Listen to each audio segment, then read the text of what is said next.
Bueno, mi nombre es Mauricio Giridori y hoy vamos a hablar de fisiología neuroendocrina de la segunda parte. Entonces vamos a hablar fundamentalmente de la regulación de la osmolaridad, o sea, a través de la hormona antidiurética, del eje hipotálamo hipoficiario tiroideo y su impacto sobre el crecimiento y el metabolismo, y del eje somatotrófico va a ser la última parte, ¿no? Efectos directos e indirectos de las hormonas. Antes de empezar con todo eso, ¿se acuerdan cómo percibían y cómo respondían los animales? ¿Se acuerdan la importancia que tenían los quimiorreceptores y los mecanorreceptores para hacer toda la interocepción, lo que le pasaba al animal del cuero para adentro? Y eso iba a informarse al sistema nervioso central mediante mecanorreceptores, hacía todo lo que era la propiocepción, la ubicación espacial del cuerpo, de la cabeza, de los miembros en el espacio. Y a través de los quimiorreceptores, mecanorreceptores y fotorreceptores también recibía información de todo el medio ambiente en el que viven los animales, ¿no? Toda esa información llega al sistema nervioso central, ahí se procesa y las vías de salida normalmente son por el sistema nervioso autónomo, neurovegetativo y sistema neuroendocrino, que son los que controlan la mayor parte de los órganos de los tejidos, el músculo liso, el músculo cardíaco, las glándulas exócrinas, endocrinas, los tejidos metabólicos e inmunes. Y por otro lado, el sistema nervioso somático, que es el voluntario, que es el que va a controlar al músculo esquelético, ¿no? Que le permite moverse, digamos, desplazarse en el espacio a los animales. Y habíamos estado hablando algo de las funciones que tenía el sistema neuroendocrino. Participa en dos tipos de regulación, en la regulación homeostática, para mantener aquellas variables que eran importantes para el organismo dentro de un rango normal o fisiológico. ¿A qué nos referimos con ellas? Por ejemplo, a la calcemia, que la vimos en la otra charla, la osmolaridad, que vamos a referirnos ahora, la volemia, la potasemia y la glucemia, por ejemplo. Y eh, variables que son reguladas pero no homeostáticamente. Esto tiene que ver más que nada con procesos, digamos, respuesta al estrés, por ejemplo, crecimiento y madurez, metabolismo, reproducción e inmunidad, ¿no? Entonces esas son las grandes, así, dos cuestiones en las que hay una participación más que importante del sistema endocrino. Hay que tener siempre en cuenta cómo se produce la comunicación o la regulación mediante señales químicas en el organismo, ¿no? El sistema nervioso participa con neurotransmisores, el sistema endocrino con las hormonas, el sistema inmune con sus propias hormonas que son las citoquinas, y se genera una comunicación cruzada entre estos tres sistemas, ¿no? Todo lo que pasa eh, se lo informan entre ellos, y a su vez estos tres son los que le van a ir a dar esa información a las células blanco o células diana, ¿no?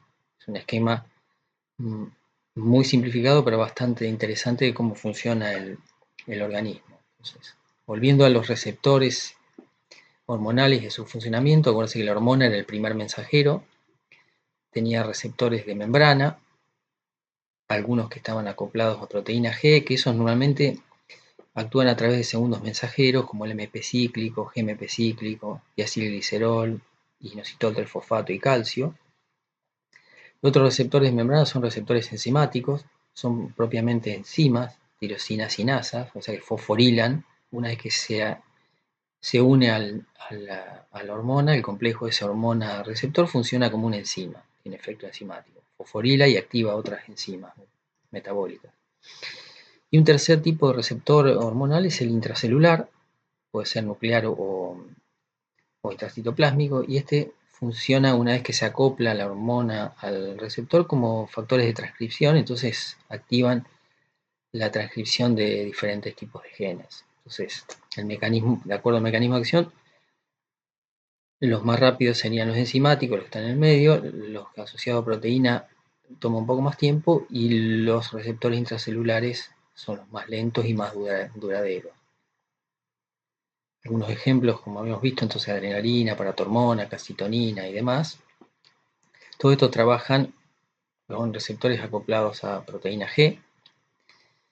Por otro lado, la insulina, la somatotrofina, el IGF-1, la prolactina, la oxitocina, eritropoyetina, interleucinas, estas trabajan con receptores enzimáticos.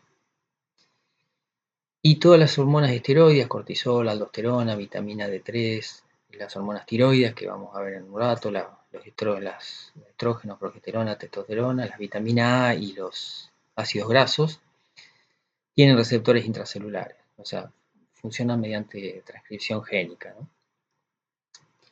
Entonces, ya volviendo a la parte de la neurohipófisis, ya habíamos hablado entonces que las dos hormonas que producían era la oxitocina y la ADH. De la oxitocina hablamos en otro video.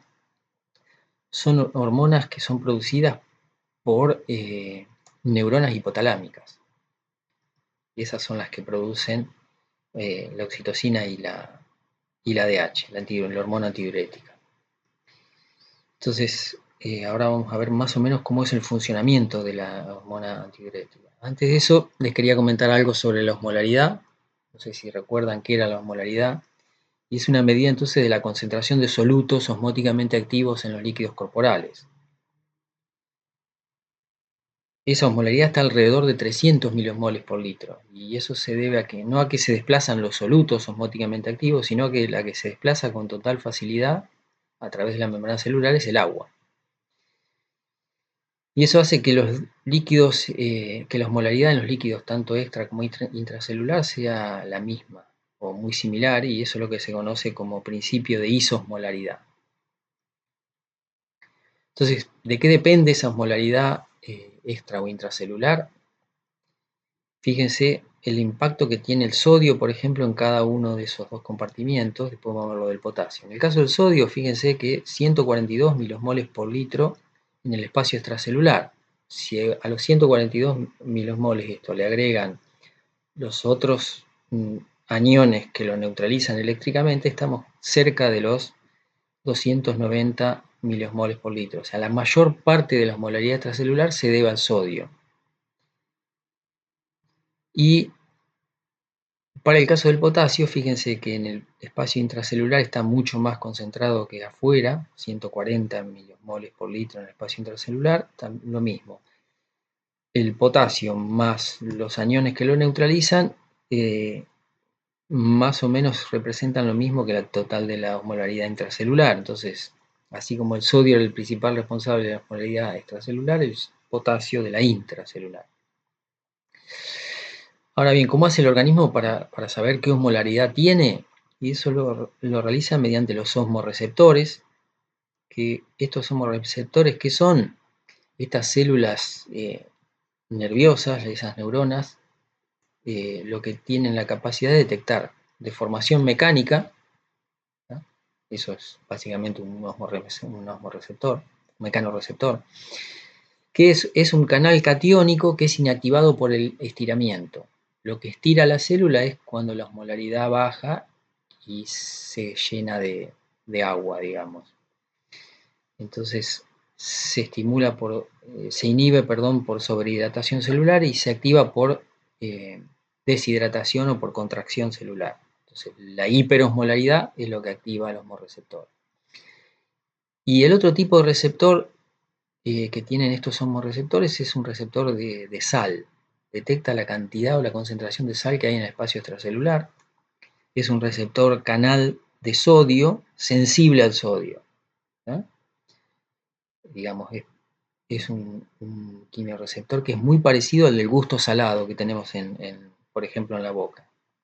Entonces detecta y se estimula básicamente por aumento de sal en el espacio extracelular o por deshidratación intracelular de esa neurona que es sensible a los cambios de osmolaridad. No sé si se acuerdan cómo mantenía el organismo el balance hídrico, ¿tá? La cantidad de agua total que había en el cuerpo, el agua corporal total, dependía de lo que ingresaba y de lo que salía o egresaba del organismo. Entonces, para mantener ese equilibrio hídrico hay que equiparar ingresos y egresos. Y lo interesante de esto es que el sistema osmorregulador o el sistema SEDA-DH lo que va a hacer es modificar ese balance hídrico para poder mantener la osmolaridad. Entonces, fíjese que la concentración de solutos osmóticamente activos en el medio interno depende de la relación entre la cantidad de agua de bebida que ingresa y la diuresis hídrica o todo el agua libre de solutos que se pierde por el tubo digestivo y por el riñón, ¿no? Si aumenta el agua de bebida, se diluyen los solutos osmóticamente activos. Si aumenta la diuresis hídrica, se aumenta la concentración de los solutos osmóticamente activos.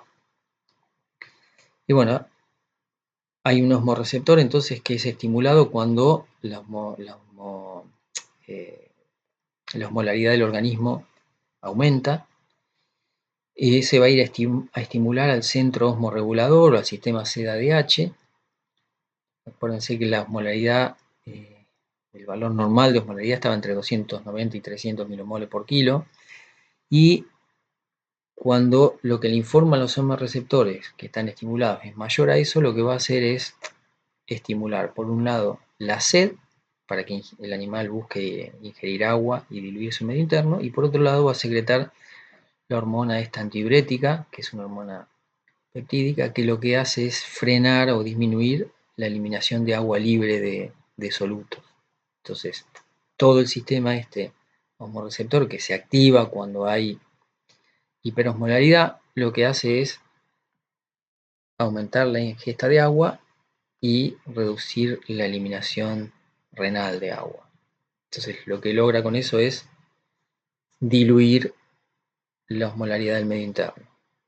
Cuando la osmolaridad del medio interno disminuye, no se van a estimular los osmorreceptores, entonces el animal no va a tener sed, va a tomar menos agua y a su vez se va a producir una diuresis más profusa y se va a eliminar un montón de agua libre y con eso la osmolaridad vuelve otra vez hacia el rango normal, ¿no? Entonces, la osmolaridad la regulación de la homeostática de la osmolaridad se basa fundamentalmente en el control o en el mantenimiento del balance hídrico. Modificando ese balance hídrico, el organismo logra mantener la osmolaridad. Y eso lo hace entonces fundamentalmente con el sistema SED-ADH. Entonces, regula homeostáticamente la osmolaridad, modificando el agua corporal total. Y en la charla anterior habíamos hablado de todas las hormonas estas que se producían en la adenohipófisis y todos los factores de las hormonas tróficas, ACTH, TSH, la hormona de crecimiento, y después FSH, LH y prolactina, y esas las vamos a ver en la parte de reproducción, ¿no? Hoy vamos a hablar de TSH y de GH, pero fíjense que las que toman la decisión de generar esa secreción son neuronas hipotalámicas, que son las que determinan el nivel de secreción hormonal que va a tener el organismo, ¿no? Neuronas TRH, CRH, GNRH, GHRH, neuronas de somatostatina, de dopamina. Entonces eso vamos a ir viendo ahora la parte de TSH y de GH, ¿no? De vuelta más o menos algo parecido con todas las neuronas hipotalámicas, que es lo que producen. Fíjese que todas trabajan con receptores acoplados a proteína G en la adenohipófisis. Y después las hormonas TSH, LH, FSH, ACTH, GH y PRL, prolactina, tienen o receptores acoplados a proteína G o receptores enzimáticos. La hormona de crecimiento tiene receptores enzimáticos. Bueno, entonces, hoy lo que vamos a ver es el eje tirotrófico y el eje somatotrófico, ¿no? Entonces, ¿cómo es yendo al eje tiroideo, cómo se produce la síntesis de hormonas tiroideas? Fíjense que tenemos el cotransportador este de sodio y yodo, el NIS, que es de sodio, yodo, sin porter, sería en inglés, lo que hace es usar el gradiente hacia el interior de la célula de sodio para incorporar yodo. La célula esta sintetiza tiroglobulina, una proteína, y la empieza a bombear por exocitosis hacia eh, hacia el espacio extracelular. Después hay un transportador de yodo, que es el PDS, es el pendrin, que lo que hace es concentra el yodo en el coloide, que no me salía el nombre recién, entonces la tiroglobulina y el yodo se acumulan en el coloide. Después entra en funciones una peroxidasa tiroidea, esa es la TPO, y esta lo que va a hacer es oxidar el yodo y combinarlo con la tiroglobulina y ir a formar las monoyodotironina, diyodotironina y precisamente después las T3 y T4, que son las hormonas tiroides. Entonces oxida el yodo, la peroxidasa tiroidea, y lo combina con la proteína y forma mono, di, tri y tetrayodotyroninas, ¿no? Que después las T3 y la T4 unidas a la tiroglobulina vuelven a ser captados por la célula y liberados a sangre como T3 y T4. Hace un rato les había comentado de los receptores hormonales. Fíjense que los receptores de las hormonas tiroides son receptores intracelulares. T3 y T4 viajan unidas, como son hormonas tiroides, unidas por proteínas transportadoras, que son globulinas. Después ingresan a la célula fácilmente y en el citosol la T4 es transformada en T3 y ingresa al núcleo. Ahí se une con el receptor tiroideo, que es un factor de transcripción. Entonces esa combinación hormona-receptor de hormona tiroidea entonces favorecen la expresión de genes que, ya como adelanto, fíjense que tienen una multiplicidad de funciones, y una de las cosas que va a hacer es aumentar la cantidad de bombas de sodio y potasio, va a estimular las enzimas gluconeogénicas, las enzimas respiratorias, por eso favorece el consumo de oxígeno, va a aumentar la cantidad de miosina de camisa pesada, estimula también la producción de receptores beta-adrenérgicos, o sea, tiene un efecto de que favorece la actividad del sistema simpático, y otros tantos, ¿no? Pero bueno, recuerden esto, que estos receptores funcionan entonces como factores de transcripción.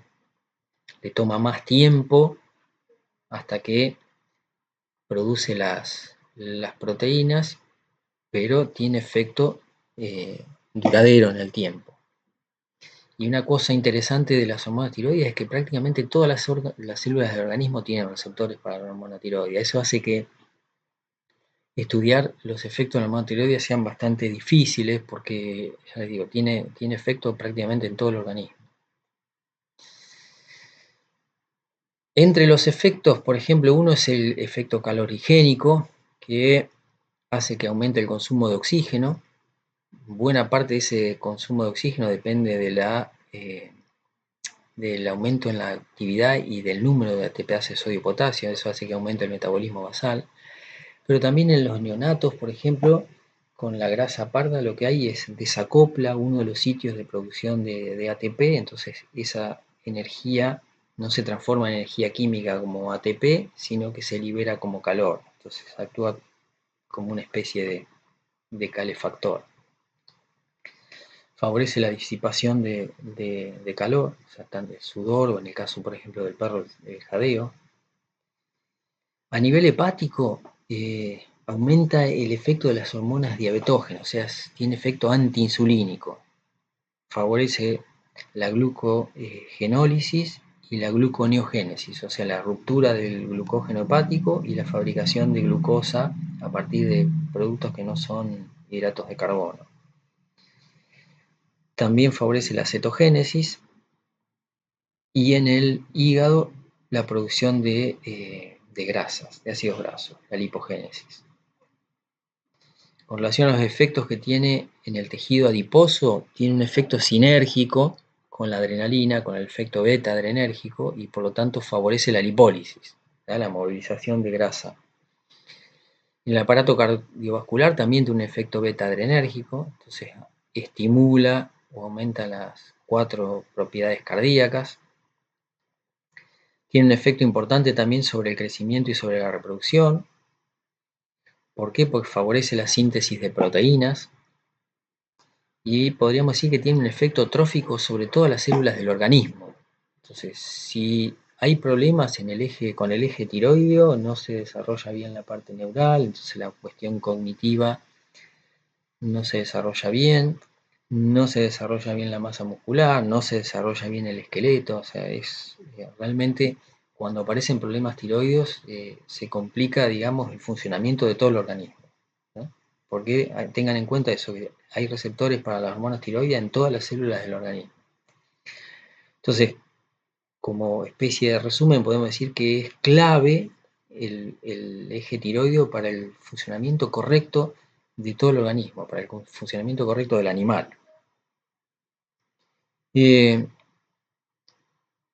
Entonces, ¿cómo se maneja o cómo se controla la secreción de las hormonas tiroides? Acuérdense que hay un sistema de retroalimentación hormonal. El hipotálamo libera TRH, la hipófisis en el tirotrofo produce TSH. Eso en la tiroides va a ir a estimular la producción de T3 y T4, que es la que va a actuar entonces la T3 y la T4, van a actuar sobre todas las células dianas, prácticamente todo el organismo. Y hay una retroalimentación llamada de asa corta, que la hace la TSH sobre las neuronas TRH hipotalámicas.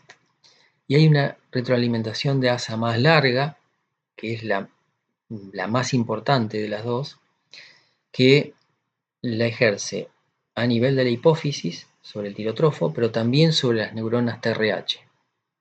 Entonces es un mecanismo de retroalimentación negativa para mantener la concentración de hormonas tiroides relativamente dentro de un rango más o menos de normalidad. Ahora, no solo de esa retroalimentación negativa depende la actividad de estas neuronas TRH o tiroliberinas, de las neuronas hipotalámicas. Acuérdense que la TSH y las hormonas tiroides ejercían efecto negativo, de retroalimentación negativa, pero estas neuronas TRH reciben mucha información, no solo de retroalimentación negativa. Están también conectadas con las neuronas CRH, que son las que manejan la respuesta al estrés y reciben un efecto inhibitorio. Reciben información de otras neuronas que son las que están involucradas con la detección de la cantidad de horas de luz que hay en el día. Entonces, el ciclo circadiano tiene efectos sobre las neuronas TRH. La temperatura ambiente también, las cosas que detectan a través de los receptores de temperatura. Y fíjense que el frío estimula a las neuronas TRH, por eso tienen un efecto, las hormonas tiroides, un efecto calorígeno, de producción de calor, y cuando aumenta la temperatura ambiente, tiene un efecto inhibitorio sobre las neuronas TRH. Y el otro, que no es menor, que realmente es interesante, es el efecto del balance energético. Cuando el balance energético es positivo, tiene un efecto estimulante sobre la neurona TRH. Cuando el balance energético es negativo, tiene un efecto inhibitorio. Podríamos decir que la neurona TRH funciona como un sensor de balance energético. El balance energético, no sé si se acuerdan, era la relación que había entre la cantidad de energía que ingresaba al organismo y la que necesitaba para mantenerse vivo y producir. Entonces, cuando es positivo es porque ingiere más energía de la que necesita. Y cuando es negativo ingiere menos de la que necesita. Entonces, esas neuronas TRH reciben un montón de información y eso le permite a este eje ser bastante, bastante versátil y ya les digo, tiene inervación, tiene efectos sobre todas las células del organismo, ¿tá? Un efecto trófico en todas las células del organismo. Entonces puede acelerar el metabolismo o puede frenarlo. Y en función de varias cosas, pero una de ellas es el balance energético. Si el balance energético es positivo, acelera el metabolismo.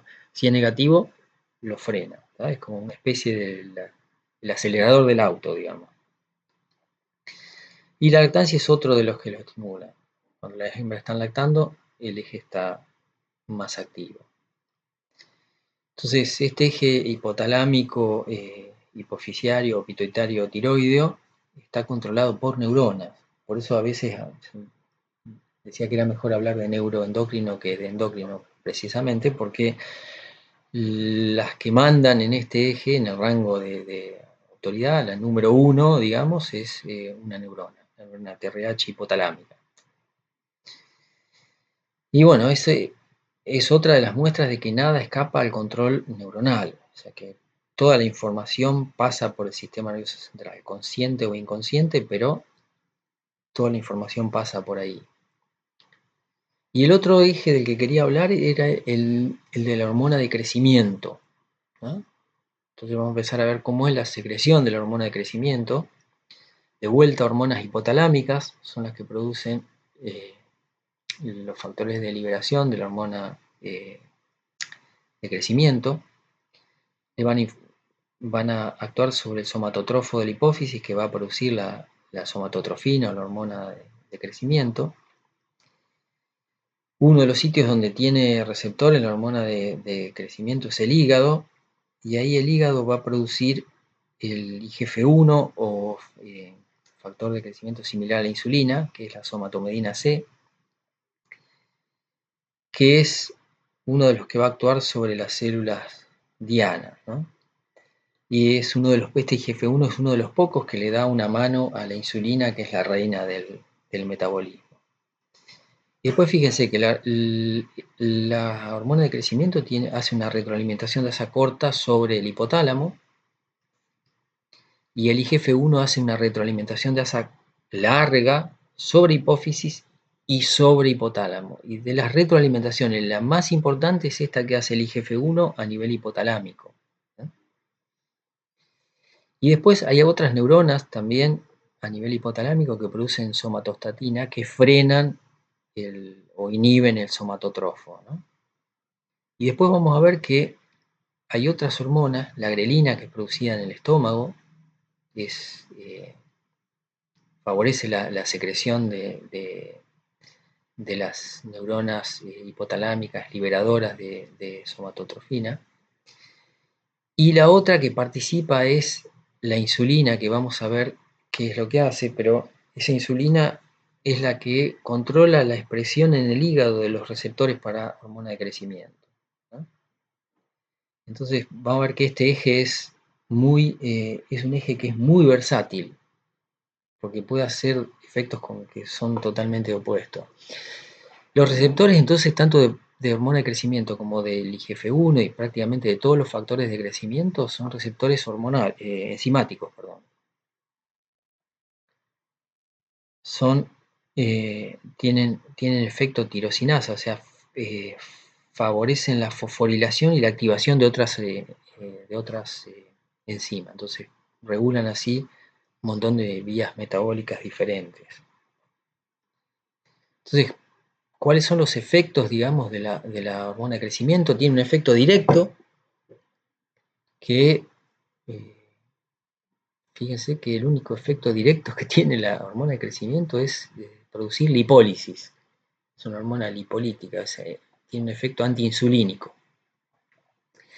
Y después tiene todos los efectos por los cuales ha sido realmente famosa la hormona de crecimiento, son todos efectos indirectos causados por la secreción hepática de esa somatomedina C o o el IGF-1, el factor de crecimiento similar a la insulina de tipo 1, que fíjense que aumenta la diferenciación y la proliferación de los condrocitos en los cartílagos, aumenta la diferenciación y proliferación de los osteoblastos en el hueso, la diferenciación y la proliferación de los miocitos, se aumenta la masa muscular, favorece la captación de aminoácidos y la síntesis de la producción de proteínas, y tiene un efecto también antiapoptótico, o sea, inhibe la muerte celular programada.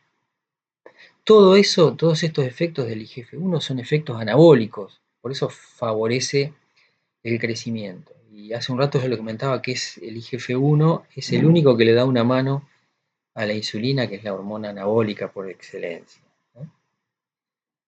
Pero bueno, si se descubriera la hormona de crecimiento en este momento, recibiría otro nombre, evidentemente, porque en un animal adulto que dejó de crecer, el único efecto que tiene es el de lipólisis, producir lipólisis, ¿tá? Es una hormona lipolítica. Entonces, fíjense cuáles son los estímulos que tiene esa neurona, que es la que domina el eje somatotrófico, que es la somatoliberina. Recibe la retroalimentación negativa por la hormona de crecimiento del somatotrofo, una inhibición por la IGF-1, ¿no?, que es una de las más importantes. Es estimulada por la grelina, por el ciclo circadiano, sobre todo de noche se produce más hormona de crecimiento.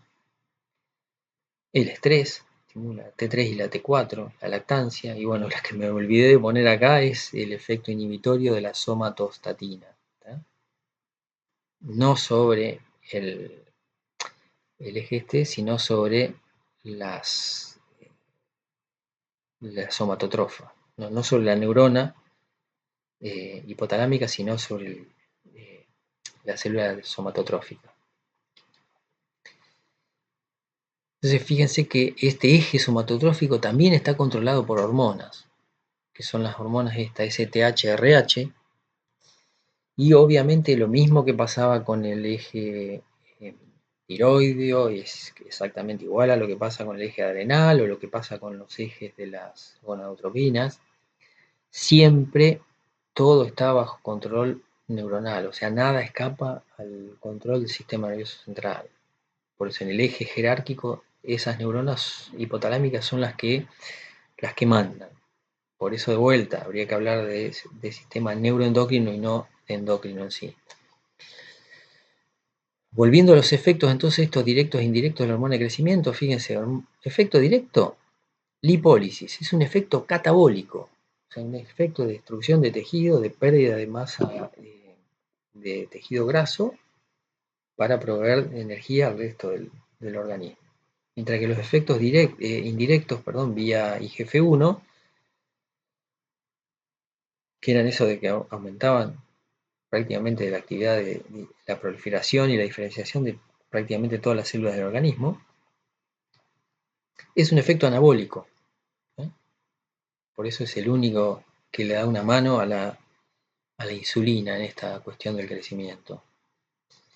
Y volviendo a la versatilidad que tiene este eje somatotrófico, veamos qué efecto tiene el balance energético negativo sobre el eje.